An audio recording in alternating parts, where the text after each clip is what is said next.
ভীষণ খুশির খবর এবং বিশেষ করে মুর্শিদাবাদবাসীর কাছে এই দিনটির জন্য আমরা দীর্ঘদিন প্রতীক্ষায় ছিলাম এবং সেই প্রতীক্ষার অবসান হতে চলেছে।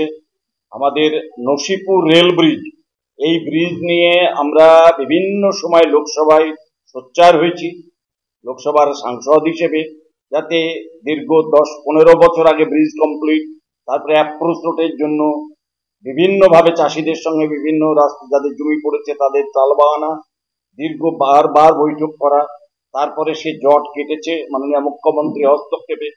এরপরে দীর্ঘদিন পরে আপনারা শুনেছেন, 1 মাস আগেই আমি লোকসভায় দাঁড়িয়ে বলেছিলাম যে এতদিন আগে রেল ব্রিজ কমপ্লিট, কেন ট্রেন চলছে না, কি অসুবিধা। ট্রায়াল হয়ে গেছে, সেখানে প্যাসেঞ্জার ট্রেন চললে তবেই তো আমাদের দীর্ঘদিনের যে প্রতীক্ষা তার শেষ হবে। আজ আগামী 2 তারিখ বেলা 12টার সময় নসিপুর রেল ব্রিজের উপর দিয়ে আজিমগঞ্জ স্টেশন, যেটা আছে আজিমগঞ্জ যে স্টেশন, সে আজিমগঞ্জ স্টেশনে ফ্ল্যাগ নড়িয়ে শুভ সূচনা করা হবে। সেই রেল ব্রিজের উপর দিয়ে ট্রেন চলবে, যাত্রীবাহী ট্রেন। এটা আমাদের কাছে, বিশেষ করে মুর্শিদাবাদবাসীর কাছে অত্যন্ত সুখবর এবং পুজোর আগে এটা আমাদের বাড়তি পাওনা।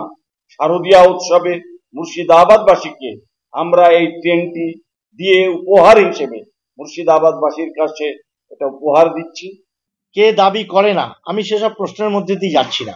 আপনারা জানেন, আপনারা বহরমপুর শহরের মানুষ, আপনারা জানেন দীর্ঘ 14 বছর 15 বছর ধরে নসিপুর জট কিছুতেই কাটছিল না।